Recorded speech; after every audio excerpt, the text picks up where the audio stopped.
বিসমিল্লাহির রহমানির রহিম। আমি বর্তমান সরকারের সংস্কার বিষয়ক কথাবার্তা বলছি। সংস্কারের পাশাপাশি বৈষম্যবিরোধী ছাত্র আন্দোলনে যারা নিহত হয়েছিল তাদের আত্মার মাগফিরাত কামনা করছি এবং তাদের সুষ্ঠু ন্যায় বিচার আশা করছি। এখন আন্তর্জাতিক ট্রাইব্যুনাল শেখ হাসিনা সহ অনেকের বিরুদ্ধে গ্রেফতারি পরোয়ানা জারি করেছে। এখন বাংলাদেশ সরকার শেখ হাসিনাকে ফেরত চাওয়ার জন্য চিঠি দিয়েছিল। তো পাশাপাশি বাংলাদেশ সরকার শেখ হাসিনা সহ ৭৫ জনের পাসপোর্ট বাতিল করেছে। এখন আমার কথা হচ্ছে, এর প্রতিক্রিয়ায় তৌহিদ স্যার, পররাষ্ট্র উপদেষ্টা,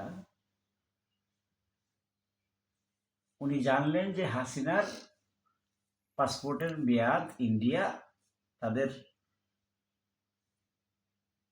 দেয়া পাসপোর্টের মেয়াদ বাড়িয়েছেন।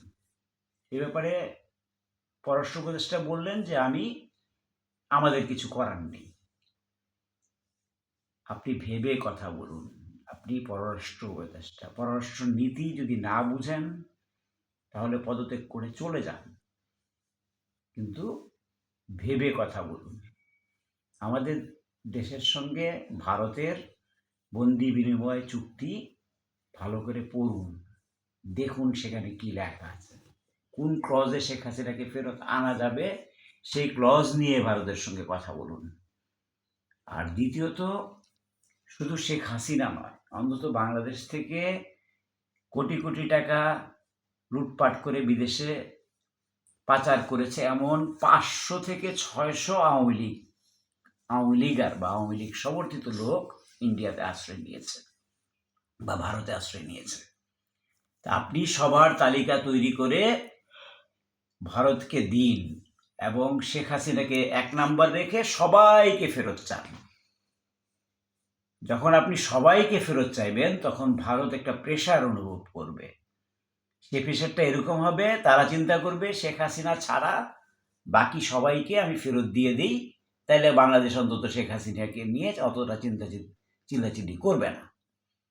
তো তখন হবে কি, এই যে বাকি 500-600 যারা আশ্রয় নিয়েছে, আমি শুনেছি আরাফাতও ইন্ডিয়াতে আছে, তাই মোহাম্মদ আরাফাত আরও এই ধরনের অনেকেই ইন্ডিয়াতে আশ্রয় নিয়েছে। তো এদের সবাইকে যদি আপনি ফেরত পান, দ্বিতীয় স্টেপে আপনি যাবেন শেখ হাসিনাকে কিভাবে ফেরত আনা যায়। তো এদেরকে ফেরত পেলে আপনি এদের বিচার করতে পারবেন। তো একটা বিশাল গোষ্ঠীর বিচার করতে পারলে আপনার এই বৈষম্য বিরোধী আন্দোলনে যারা নিহত হয়েছে তাদের আত্মার কিছুটা শান্তি পাবে তারা।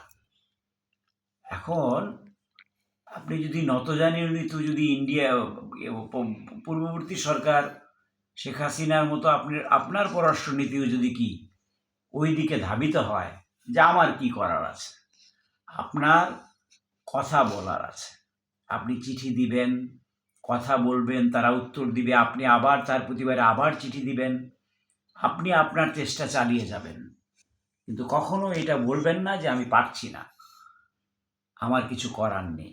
যখন এই কথা বলবেন তখন আপনি অযোগ্য পররাষ্ট্র উপদেষ্টা আমাদের দরকার নাই। আপনি পদত্যাগ করে সোজা চলে যান, বাড়ি চলে গিয়ে বয়স হয়ে গেছে, ঘুমান। আর যদি তা না করেন তাহলে স্ট্রং স্টেপ নিন। ভারতে যারা 600 হাসিনা সহ আরও যে 600 আছে তাদেরকে ফেরত আনার চেষ্টা করুন। যদি শেখ হাসিনা আনতে পারেন তো ভালো, না হলে বাকিগুলাকে ফেরত আনুন আর শেখ হাসিনাকে ফেরত আনার চেষ্টা চালিয়ে যান। আর আপনারা চেষ্টা কি চালাবেন? আপনারা শেখ হাসিনার আমলে যেরকম লুটপাট হইতেছিল, আপনাদের আমলে সেই রকম লুটপাটই চলতেছে।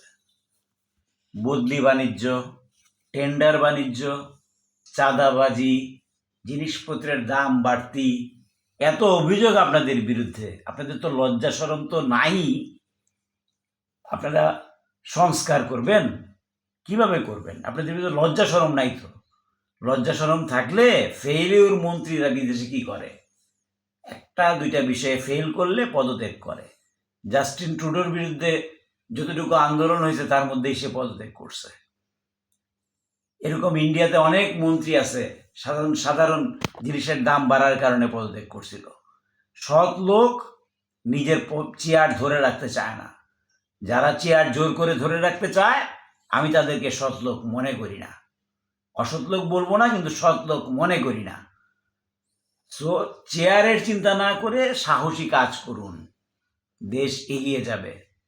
আর ডক্টর আসিফ নজরুল স্যার, আপনাকে আমি বলছি, আপনার সমন্বয়কদের আপনি নিয়ে বৈঠকে বসুন, তাদেরকে কি সংযত করুন। তারা যেভাবে বেয়াদবি করতেছে, তারা যেভাবে কি অর্থের দিকে ধাবিত হচ্ছে, প্রমাণ আছে কি নাই প্রমাণ করা প্রমাণ সাপেক্ষ। যেমন রাফির ব্যাপারে 32 কোটি টাকার অভিযোগ এসছে। অনেক সমন্বয়কের বিরুদ্ধে অনেক অভিযোগ আছে। আপনি এদেরকে নিয়ে বসুন, এদেরকে সৎ পথে আনার চেষ্টা করুন। এরা তো আপনারই ছাত্র, হয়তো কেউ আপনার ডাইরেক্ট ছাত্র, কেউ কি ইউনিভার্সিটির ছাত্র, কেউ কি অন্য ইউনিভার্সিটির ছাত্র। তো এদেরকে যদি আপনি বুঝাতে না পারেন তাহলে আপনারও পদত্যাগ করা উচিত। আর যে পরবর্তী যারা এই ঢাকা ইউনিভার্সিটির বাইরে যে সমস্ত ছাত্র ওরা আছে, ওরা যে কি করতেছে তার কোনো কি অ্যাকাউন্টেবিলিটিও নেই। অ্যাকাউন্টেবিলিটি নিশ্চিত করুন। আর তারা দল করবে, দল করুক।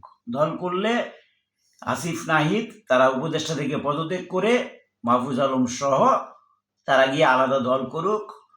এখনো যদি তারা সৎভাবে দল করতে পারে, তাদের প্রতি মানুষের সমর্থন আছে, তারা রাজনীতিতে ভালো করবে। কিন্তু যদি সম্মান নষ্ট করে নিজেদের গায়ে অর্থ লিপ্সার কলঙ্ক নিয়ে, বদনাম নিয়ে তারপরে পদত্যাগ করে, তারপরে গিয়ে কি দল করে, ওই দলকে কেউ গ্রহণ করবে না। সৎ মানুষের দলকে বাংলাদেশের মানুষ গ্রহণ করবে, অসৎ লোকের দলকে মানুষ গ্রহণ করবে না। ধন্যবাদ, ভালো থাকবেন।